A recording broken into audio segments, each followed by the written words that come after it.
Assalamualaikum warahmatullahi wabarakatuh. Halo anak-anak semuanya. Hari ini kembali lagi kita belajar bersama dengan Ibu Niken Ayerendani dalam pembelajaran termokimia pertemuan kedua.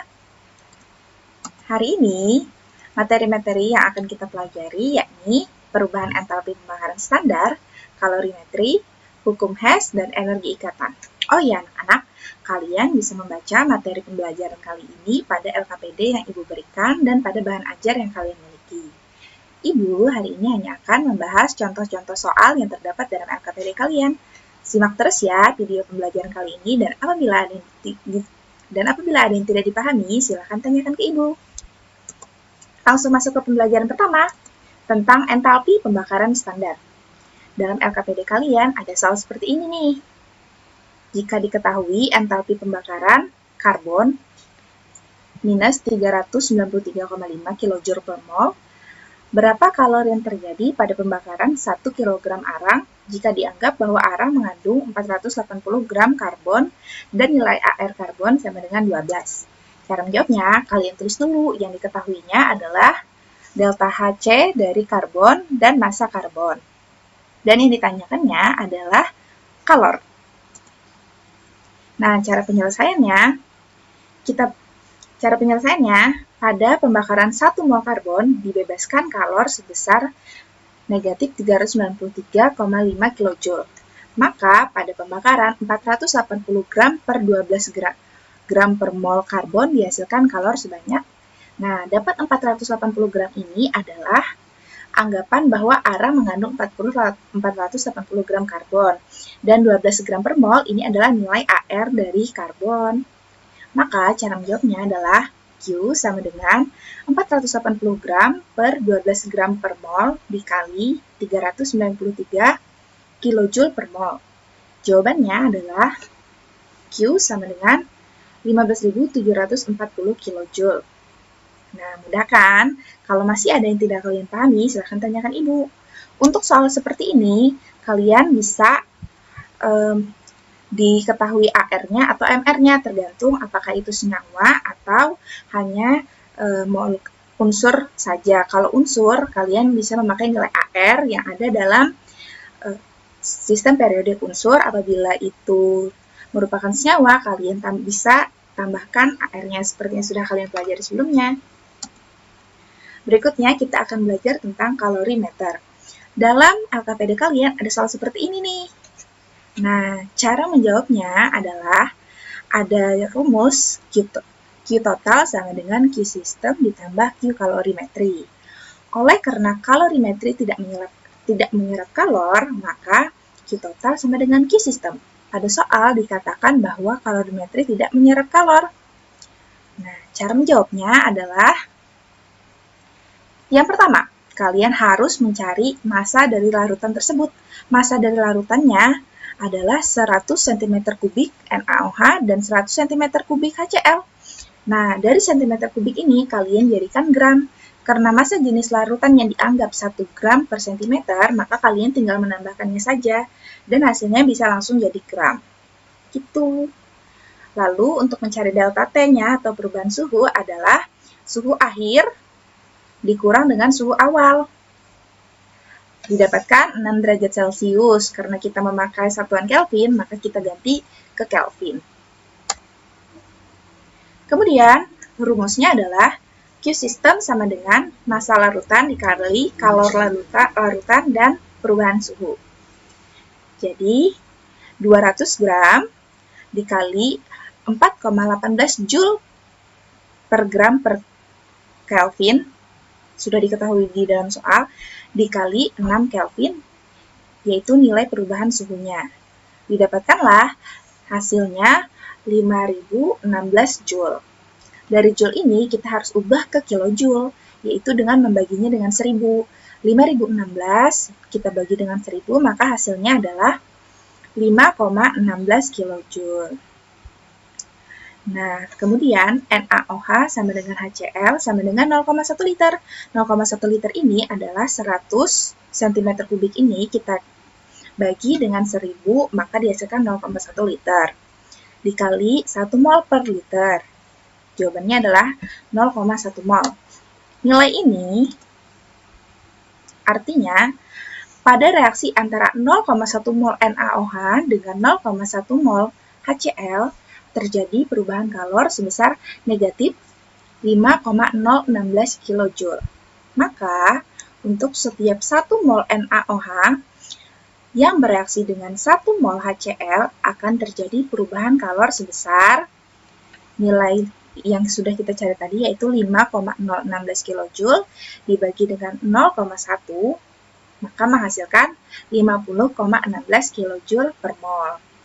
Oleh karena pada saat reaksi suhu sistem naik, suhu sistem naik dari 25 derajat ke 31, maka reaksi tersebut berlangsung secara eksoterm dan entalpinya bernilai negatif. Seperti ini reaksinya, NaOH ditambah HCl menjadi NaCl ditambah H2O. Delta H-nya adalah negatif 50,16 kJ. Reaksinya eksoterm. Gitu.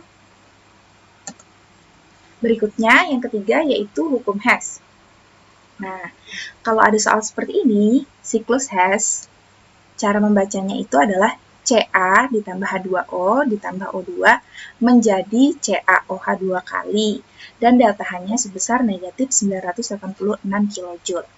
Pertanyaannya adalah, dari siklus tersebut, tentukan perubahan entalpi reaksi CaO ditambah H2O menjadi CaOH 2 kali, atau pada reaksi yang ini.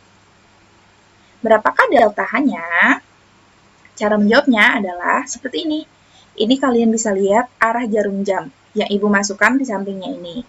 Nah, arah jarum jam ini menentukan apa yang akan ditambah apa.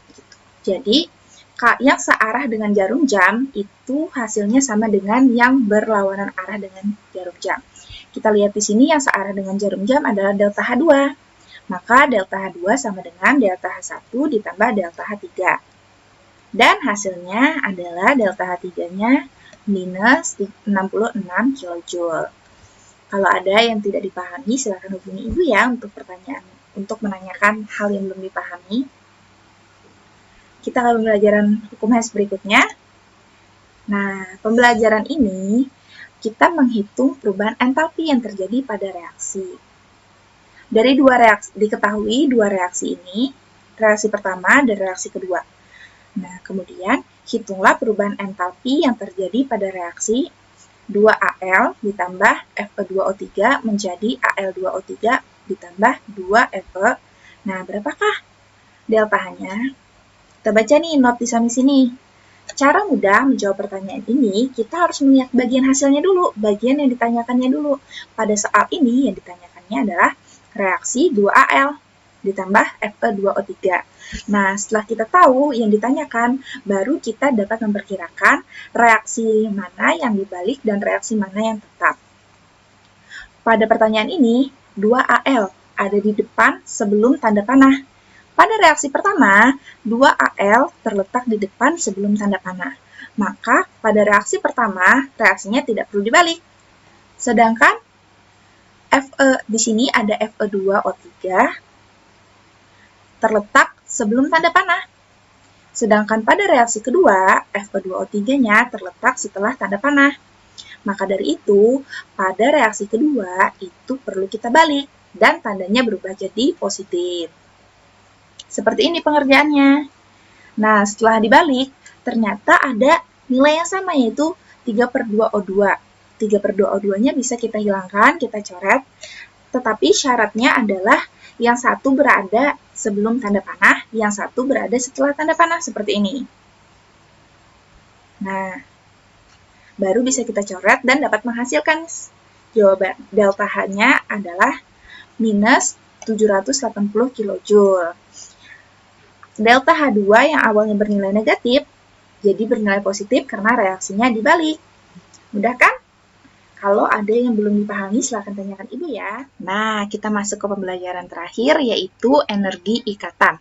Dalam LKPD kalian ada soal seperti ini nih. Dengan menggunakan data energi ikatan, rata-rata ada di tabel dalam LKPD kalian.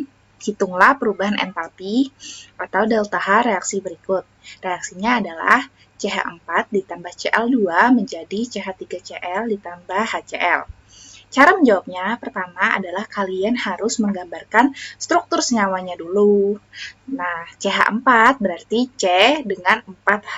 Seperti ini ya. Kalian udah bisa kan ya menggambarkan struktur senyawa?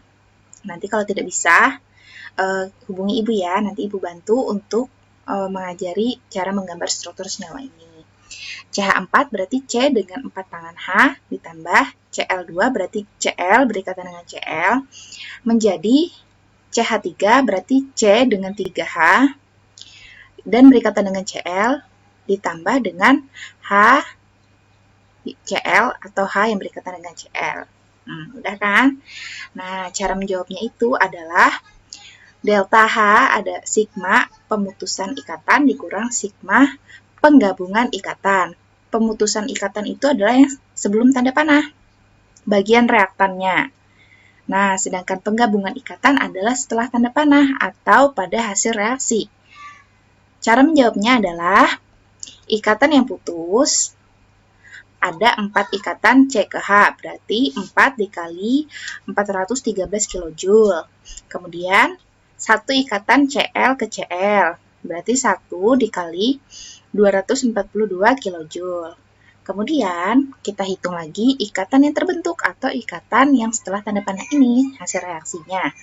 Ada 3 kali ikatan C ke H. C ke H adalah 413 kJ.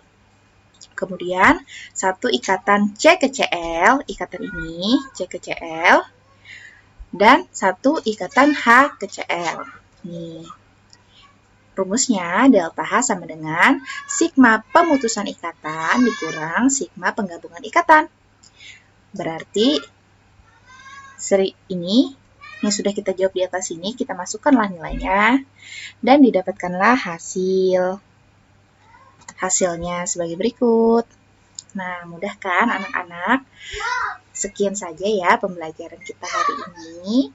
Apabila ada yang belum kalian mengerti dan belum kalian pahami, kalian bisa tanyakan ke ibu. Semoga semuanya sudah kalian pahami ya, diamati, lalu dijawab LKPD-nya. Semoga pembelajaran kali ini bisa menambah pemahaman kalian. Kita bertemu lagi di lain kesempatan. Terima kasih. Wassalamualaikum warahmatullahi wabarakatuh.